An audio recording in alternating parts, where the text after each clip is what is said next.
Hi, this is Nora, and these are Thoughts from a Rooftop.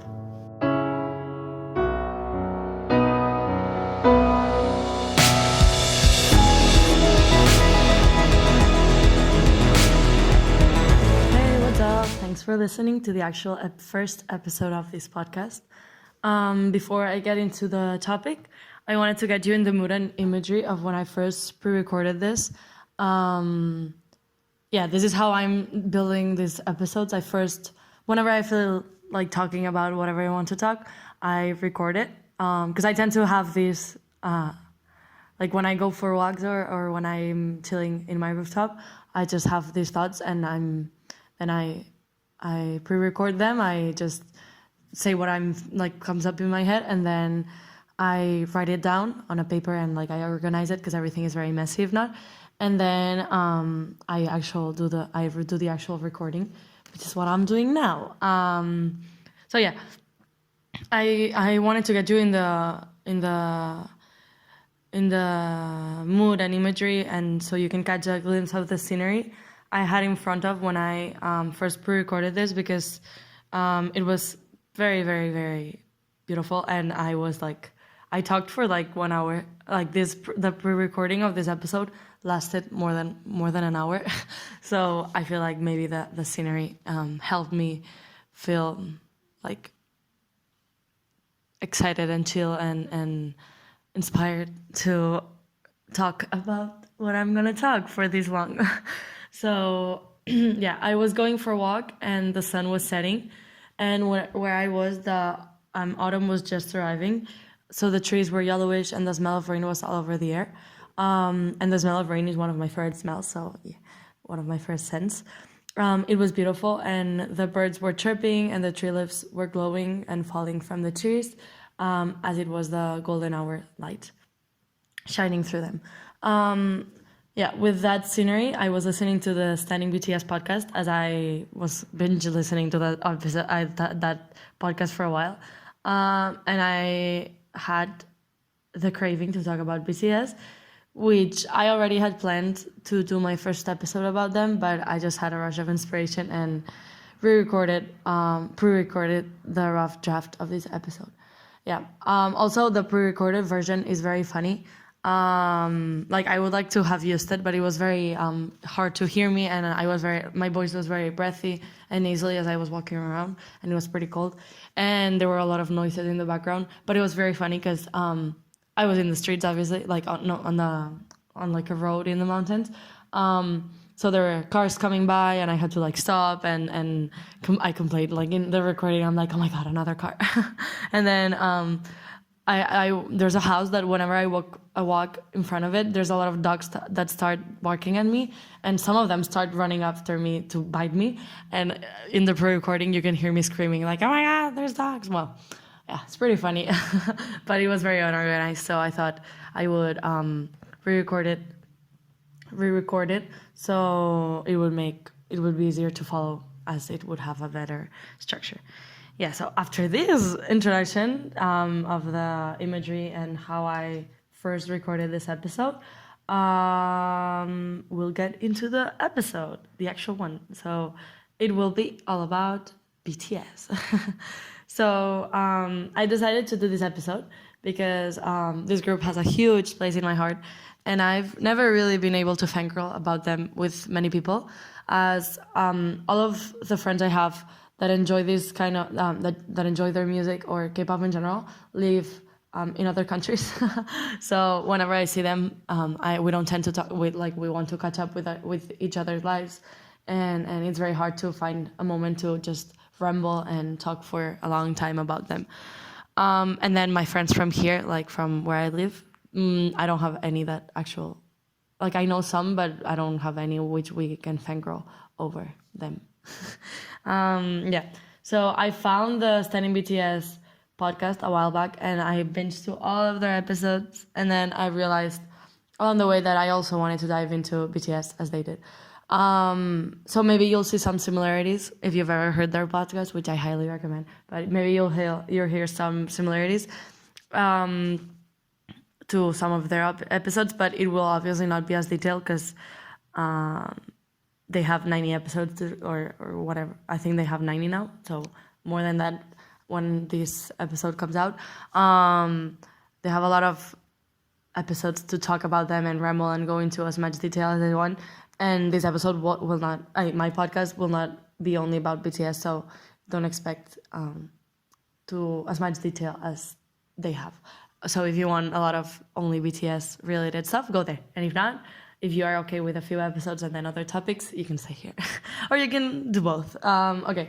Yeah, so... But I wanted to have at least one episode. Maybe we'll see in the future more. Where I could let myself loose and just talk as much as I wanted.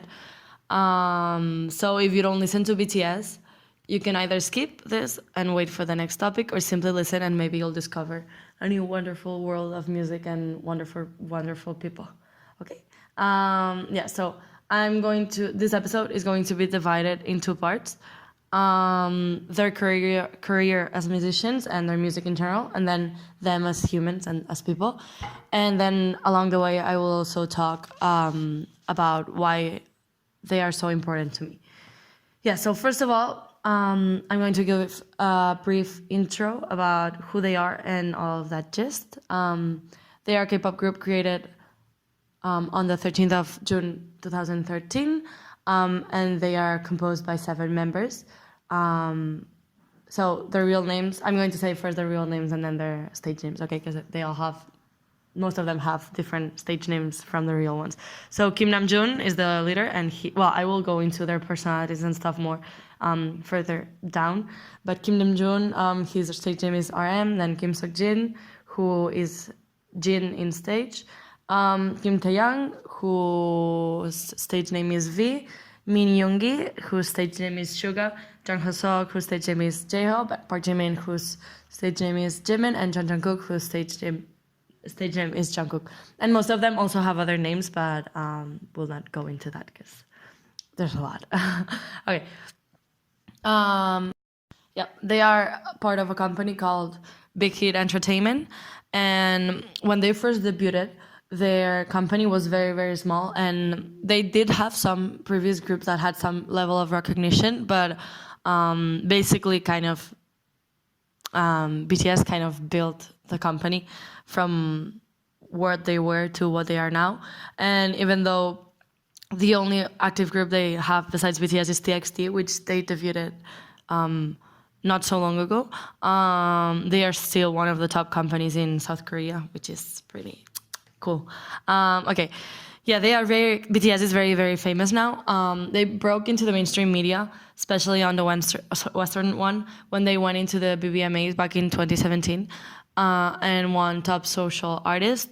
And it was like their first big event in the States, which got them to break through into the music industry and get to where they are now. Since then, and along the different years, they've been nominated to the Grammys, which is incredible. They've been in the Billboard Top 200, sorry, I always say 200, at the first place with 3 different albums. They've won Order of Cultural Merit in Korea, which is a very, very meaningful award to them, and it was given to them by the president of South Korea. They've also won Top Social Artist in the AMAs, which is probably the most important award they've won in the Western world. And then they've also won Artist of the Year in the Mama Awards several times. And so these are called So in Korea, there is these awards called daesangs. I don't know if I pronounced that right, but something like that, which are basically equivalent to the Grammys in the Western world, in the American music industry. And it's very, very, very, very meaningful to win one of them, and BTS has won many of them. So yeah, so basically they've won a lot of awards and gotten a lot of recognition. And in some way, I know some people might differ from this, but in my opinion, they kind of surpassed the K-pop industry or changed it in their own way. So I'm not saying that the K-pop industry is any less better than them, but I just say that I think they've kind of stepped a bit, like they've made their music more their own music. Like it's not so much K-pop, or of course it's Korean pop, but I don't know, it's not the typical stuff. Even though it's, I don't know, there's a bit of everything, but in my opinion, they've like done and I don't know, innovated and stuff a lot. Even though they also obviously follow some patterns, and I'm not gonna deny that, but I don't think, I think they are very much their own people and their own music and their own group. Yeah. So I wanted to give a brief like recommendations if you've never heard their music before. I would highly recommend all of their albums. I know many people think that or believe or say that their older albums are way worse than their newer ones. In my opinion, it's not like that at all. Like I love all of their albums, but I am actually I like more their older stuff, I think, but I love all of it. So I'm like, I will listen to everything, but if I could only choose one, I will talk about it later, but I would probably choose either Wings, which is my favorite ultimate album, or I don't know, maybe I opened up Spotify to see all their albums, but probably School of Love Affair or Wings. I don't know. I love those two albums. So I'm gonna go all like throughout all of their discography and say my favorite few songs of each album. So you can maybe just check this out and see. Well, maybe you should check all of their albums out, but if you don't have time, I'm giving you my personal recommendations. And so their genres are pretty different from when they first started to where they are now, and they've gone through like a lot of different styles and types of songs. So in the beginning, like from their debut until Dark and Wild era, it was very like hip hop-ish and stuff. And then on the most beautiful moment in life era, to me it feels like a butterfly. Like if I had to describe that era with a word, it would be a butterfly, because I feel like when you listen to that music, you feel like you are a butterfly. I don't know. I don't know. Very weird analogy, but very true to my feelings.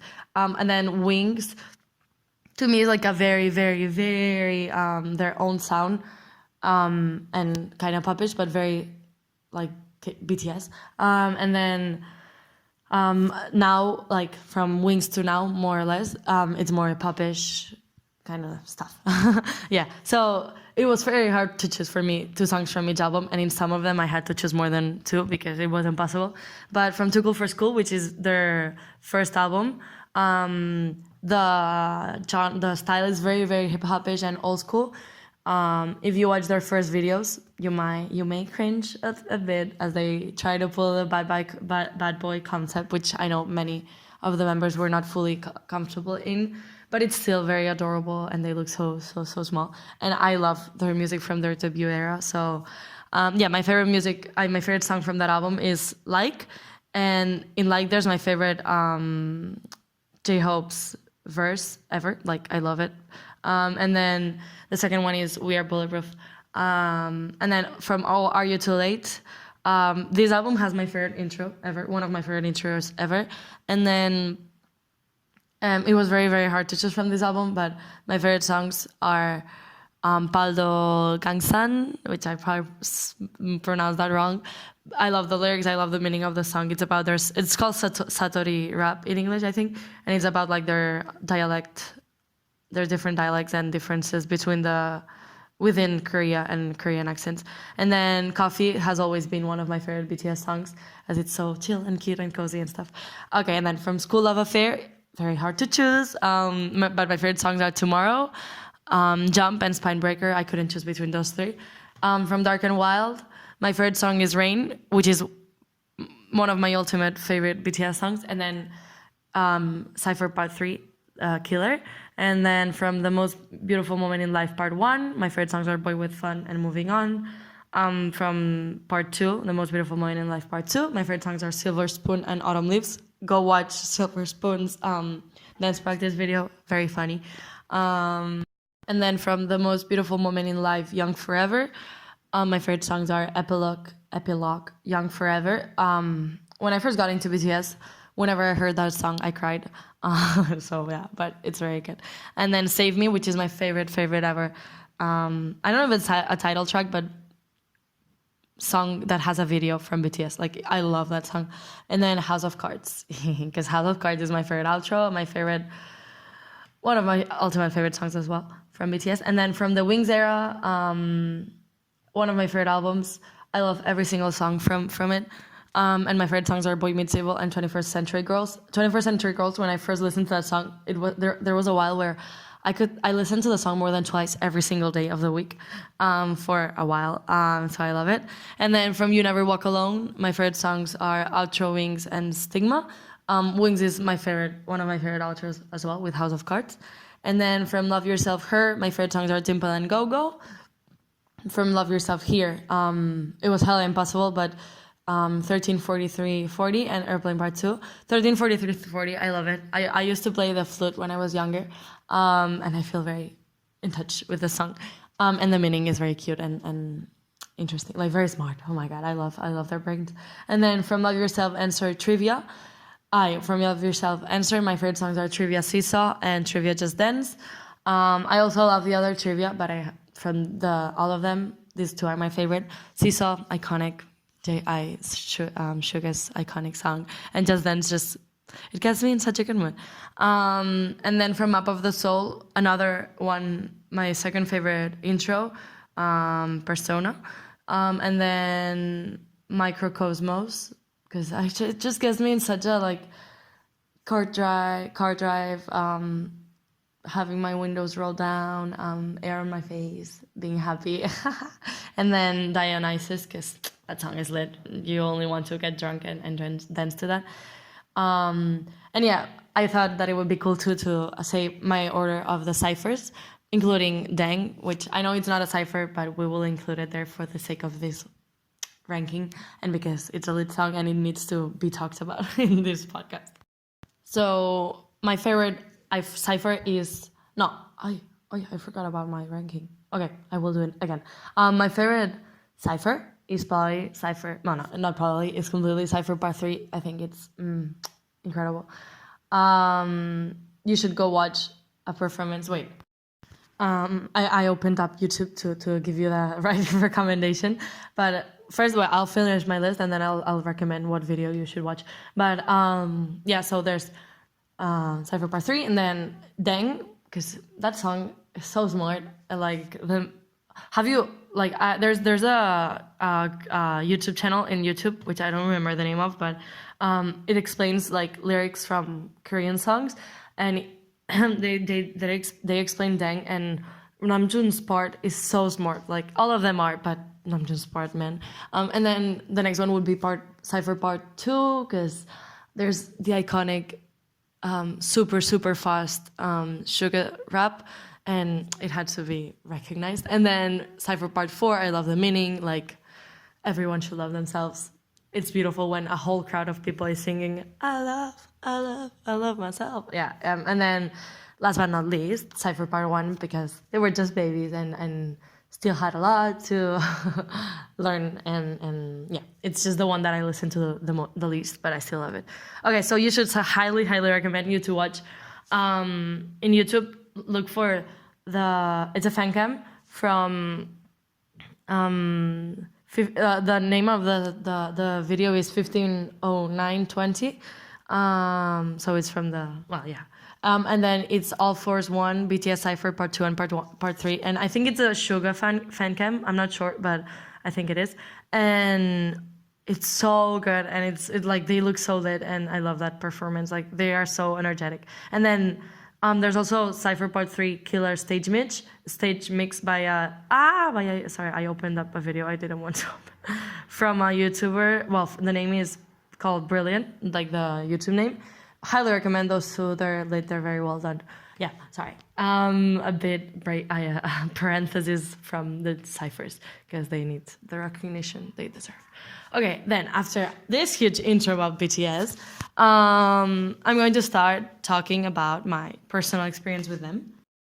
Not really personal, but how I got into them and stuff. So I got into BTS in November of 2016, and I remember this because it was right around my birthday, which is in the middle of the month, so it's somewhere in the middle of November. The first video I saw from them was dope, and as I feel like many people did, before BTS blew up, that whole sentence was very wrongly done. I'm sorry. I'm gonna start again.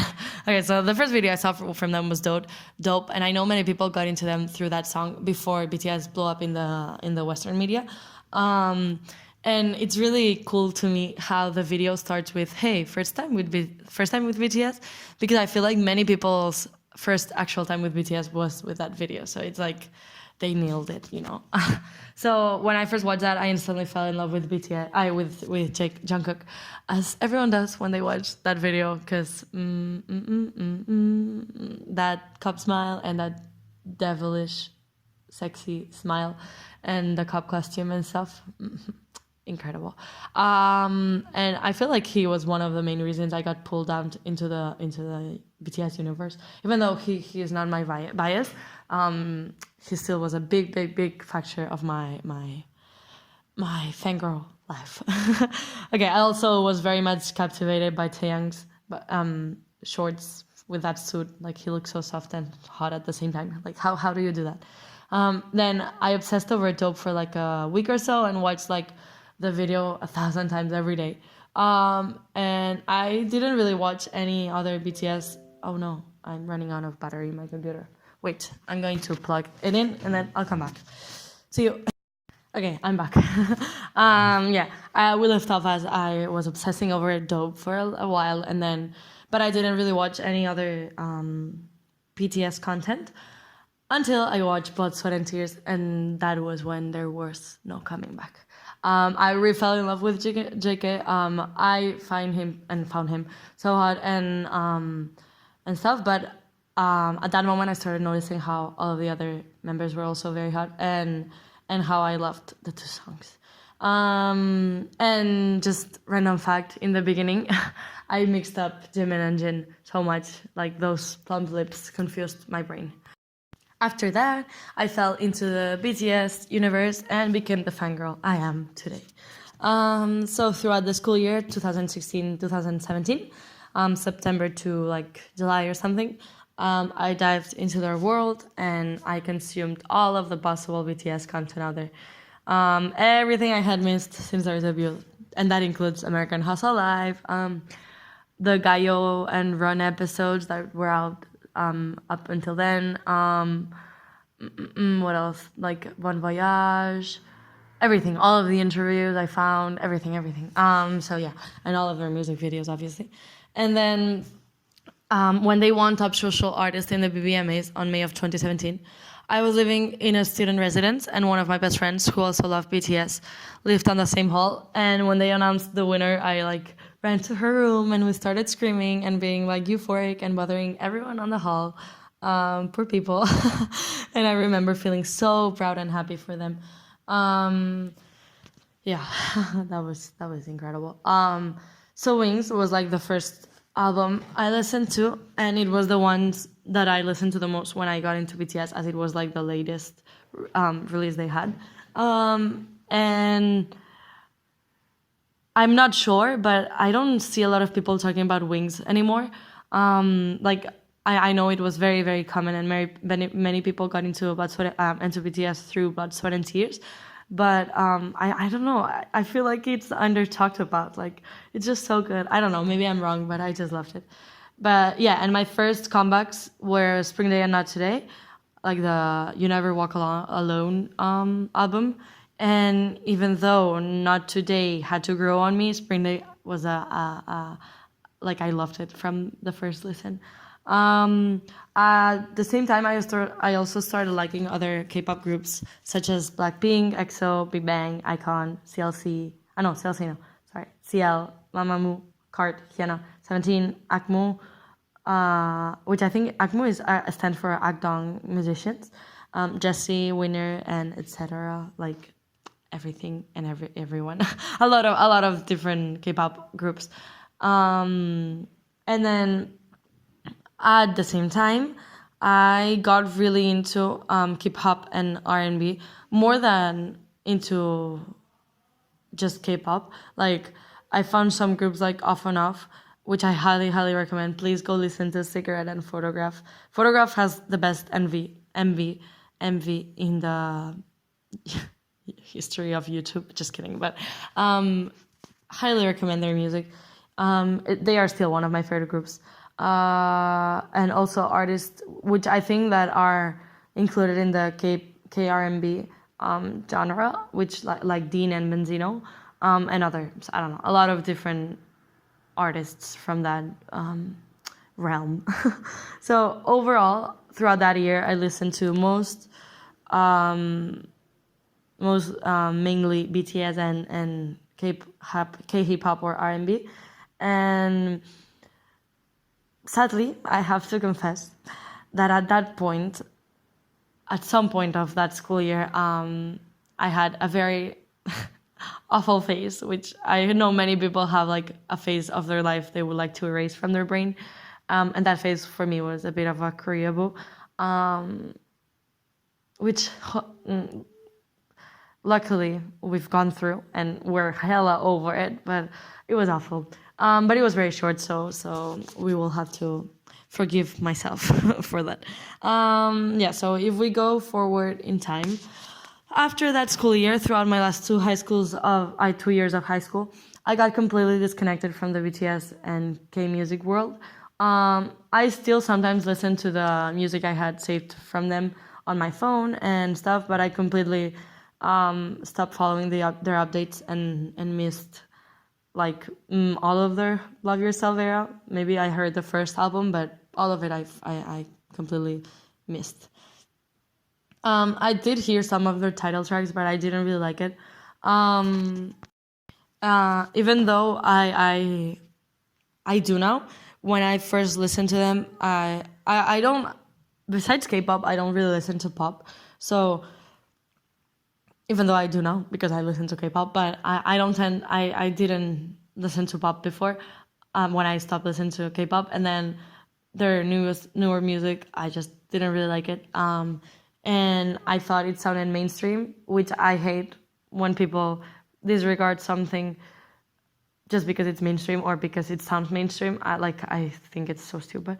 But I did think that way before, so I just didn't want to listen to them just because I didn't like it, and that just taste, and my taste was like that then, and it's changed now, but it was like that.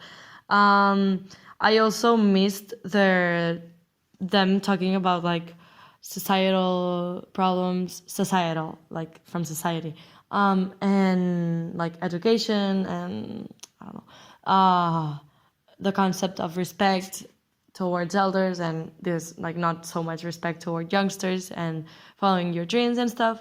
And even though they talked about other things that for like right now, to me, they are just as important as loving yourself, accepting yourself, finding yourself, being okay with who you are in the world and finding your place and stuff, which like I completely think that now this is as important as the other stuff. But at that point, I just missed their older lyrics and stuff. Despite all of this, they still had a very dear place in my heart.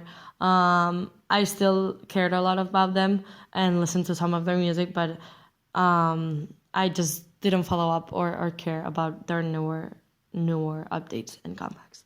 So throughout those last years of high school, I barely listened to anything else besides my like local music, the stuff that comes from like locally, and I missed out on a lot. But luckily, I got back into them in the beginning of this school year, like on September, so August, September, and I refound my love and passion all over again. And yeah, that was great. So I just caught up with everything. Now I'm catching up with their run episodes, which when I like left off BTS, like when I stopped following BTS, I was like at their 20th run episode or even less, and now they have like 90 episodes and I have to catch up, and I'm very bad at catching up with stuff. So as well, like I watched the Bon Voyage seasons I had missed, and all of that. So yeah, I'm catching up. So now that I've talked about them a bit, I wanted to say why they are so important to me. So I feel like most people do, but I found BTS when I needed them the most. Like, they helped me go through life and go through a time when I needed them the most. When I first found them, it was my first trimester studying abroad, and I was missing home and my friends and feeling very lonely. And their music and their content and lyrics helped me be happier and calm me down a lot. When I first found them, as I said before, I fell in love with debut BTS, which, as I also said before, is not that common because they are such babies back then. But I love their lyrics, and I tend to criticize like things that I find unfair and stuff in society a lot, and they did that as well. So I felt like they were talking about stuff that other people in the K-pop industry or just in many mainstream media, music, films, and stuff don't talk about, such as flaws in the educational system, their government, the construction of respect, your worth and value and place in the world, and etc. And I thought that was very interesting and cool, and I enjoyed it a lot.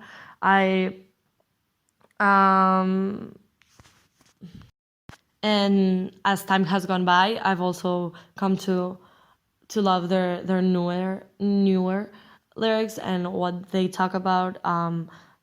As I said, like, it's also helped me a lot trying to find who am I, what my dreams are, what do I want to stand for and stuff, which is what they do, in my opinion. Oh, I haven't talked about it, but no, wait, never mind. One more thing that does not come down to their own music only is that I also feel like BTS, even though they are famous now and you only know what they want you to know with all famous people, that's how it works. I think that they try to show themselves a lot, even though they have a persona and they have to keep up some persona and some restrictions they have to follow, and probably lots of things we don't know, which I feel like you can tell they are not as real in the American interviews or some shows, but I feel like through their real life song lyrics, more personal interviews, they have a lot more freedom to stay a bit truer to themselves, to the public, and more vulnerable, which is really, really strong and cool from them. I also believe that part of this amount of freedom comes from the fact that they don't come from a huge company. The only name they had to keep in the beginning was BTS, and obviously they do have a company and a CEO, but I feel like they were given a lot more freedom to, maybe not in the beginning, but now I feel like they have so much freedom to do whatever they want. They obviously still have restrictions, but they I don't know, I feel like they have more freedom to do stuff than other people, other groups, and that their relationship with their CEOs and their co-workers, such as producers or composers or publicists, I don't know, even the camera directors, I feel like they are more close than other groups, and that helps.